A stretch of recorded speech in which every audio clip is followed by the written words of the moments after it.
दूसरे पार्ट में स्वागत है। गाइस अपना गियर बॉक्स टूट गया तो ट्रैक्टर का खेत में खड़ा है। मिस्त्री आ रहे हैं, वो उसको छाँव में लगा देंगे। हम चल रहे हैं अभी।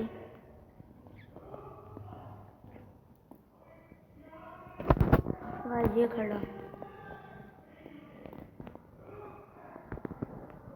एक मिनट चल रहे हैं यार, एक मिनट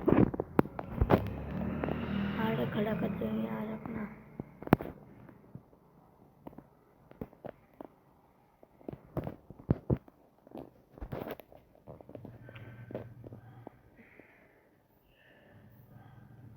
वही जाके ले चलेंगे।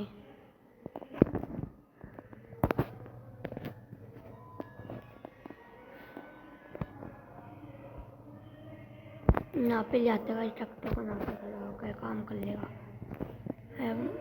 मम्मी हाँ